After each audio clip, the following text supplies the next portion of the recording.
Sir, ಈಗಾಗಲೇ ಬೆಂಗಳೂರಿನ metro ಪ್ರಯಾಣಿಕರು ಕಾತರದಿಂದ ಕಾಯ್ತಿರುವಂಥ ಮಾರ್ಗ ಅಂದರೆ ಅದು R V road to Bommasandra ಹಳದಿ ಮಾರ್ಗ. ಆ ಮಾರ್ಗದಲ್ಲಿ ಡ್ರೈವರ್ಲೆಸ್ ರೈಲುಗಳು ಸಂಚಾರ ಮಾಡುತ್ತೆ. ಚೈನಾದಿಂದ ಬರುವಂತಹ ರೈಲುಗಳು ಈಗಾಗಲೇ 2 ಟ್ರೈನು ಯಶಸ್ವಿಯಾಗಿ ಸಂಚಾರವನ್ನು ಮಾಡ್ತಿದೆ, ಟ್ರಯಲ್ ರನ್ನು. ಇನ್ನೊಂದು ಟ್ರೈನ್ ಕೂಡ ಈಗಾಗಲೇ ಕಲ್ಕತ್ತಾದ ಟಿಟಾಗರ್ನಿಂದ ಬೆಂಗಳೂರಿನತ್ತ ಹೊರಟಿದೆ. 14ಕ್ಕೆ ಆ ಟ್ರೈನ್ ಬೆಂಗಳೂರಿಗೆ ಬರ್ಬೋದು. ಈ ತಿಂಗಳ ಎಂಡಲ್ಲಿ ಟ್ರಯಲ್ ರನ್ನು ಅಥವಾ ಮುಗಿಸಿದರೆ ಬರೋ ತಿಂಗಳೊಳಗೆ ಸಂಚಾರವನ್ನು ಆರಂಭ ಮಾಡ್ಬೋದು. ಈ ಲೈನ್ ಓಪನ್ ಆದರೆ ಬೆಂಗಳೂರಲ್ಲಿ ಒಂದಷ್ಟು ಟ್ರಾಫಿಕ್ ಸಮಸ್ಯೆ, ಪೊಲ್ಯೂಷನ್ ಪ್ರಮಾಣ ಕಡಿಮೆ ಆಗ್ಬೋದು ಅಂತ ಅನ್ಸುತ್ತಾ ಸರ್ ನಿಮಗೆ? ನಿಜವಾಗೂ ಕೂಡ ಆಗಬೇಕು.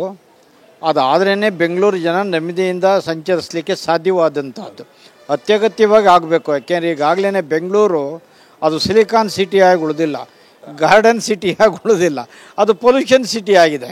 ಬಹುಶಃ ಇದು ಬರೋದ್ರಿಂದ ಸ್ವಲ್ಪ ಪೊಲ್ಯೂಷನ್ ಕಡಿಮೆ ಆಗುತ್ತೆ. ಜನರಿಗೆ ಅಟ್ಲೀಸ್ಟು ಪ್ರವಾಸಕ್ಕೆ ಓಡಾಡಲಿಕ್ಕೆ ಅನುಕೂಲ ಆಗುತ್ತೆ. ಸರ್, ಈಗ ಡ್ರೈವರ್ಲೆಸ್ ರೈಲು ಸಾಮಾನ್ಯವಾಗಿ ಬೆಂಗಳೂರಲ್ಲಿ ಡ್ರೈವರ್ಲೆಸ್ ರೈಲು ಇರಲಿಲ್ಲ.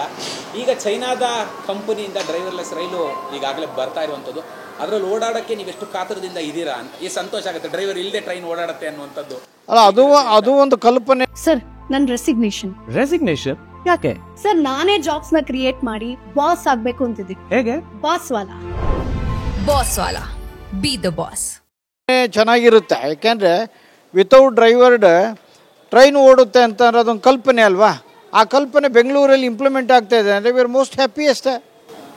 ಇದ್ರ ಬಗ್ಗೆ ಏನು ಅನ್ಸುತ್ತೆ ಸರ್? ಯಾಕೆಂದರೆ ತುಂಬ ವರ್ಷಗಳಿಂದ ಈ ಒಂದು ಕಾಮಗಾರಿ ಮಾಡ್ತಾ ಇದ್ರು, ಸಂಪೂರ್ಣವಾಗಿ ಕಾಮಗಾರಿ ಮುಗಿದಿದೆ. ಅದರಲ್ಲೂ ಐಟಿ ಓಡಾಡುವಂಥವರಿಗೆ ಈ ಆರ್ ವಿ ರೋಡ್ನಿಂದ ಬೊಮ್ಮಸಂದ್ರ ಅಂದರೆ ಎಲೆಕ್ಟ್ರಾನಿಕ್ ಸಿಟಿ ಮೂಲಕವಾಗಿ ಬೊಮ್ಮಸಂದ್ರ ಹೋಗುತ್ತೆ. ಆ ಭಾಗದ ಜನರಿಗೆ ತುಂಬ ಸಹಾಯ ಆಗ್ಬೋದು. ಖಂಡಿತವಾಗ. ಯಾಕೆಂದರೆ ಬರೀ ಐಟಿ ಅವ್ರಿಗಲ್ಲ, ಸಾಮಾನ್ಯ ಜನನೂ ಕೂಡ ಅಲ್ಲಿಂದ ಇಲ್ಲಿಗೆ ಬೆಂಗಳೂರಿಗೆ ಬರ್ತಾರೆ, ಬೆಂಗಳೂರಿಂದ ಅಲ್ಲಿಗೆ ಹೋಗ್ತಾರೆ. ಐಟಿ ಅವ್ರು 10% ಓಡಾಡಿದ್ರೆ 90% ಜನಸಾಮಾನ್ಯರು ಓಡಾಡ್ತಾರೆ. ಖಂಡಿತ ಅನುಕೂಲ ಆಗುತ್ತೆ. ಖುಷಿ ಆಗುತ್ತೆ. ನಾವು ಕೂಡ ಈಗರ್ಲಿ ವೆಯ್ಟಿಂಗ್. ನಿಮ್ಮ ಹೆಸರು ಹೇಳಿ ಸರ್? ರಾಜು ಗೊರೂರ್ ಅಂತ.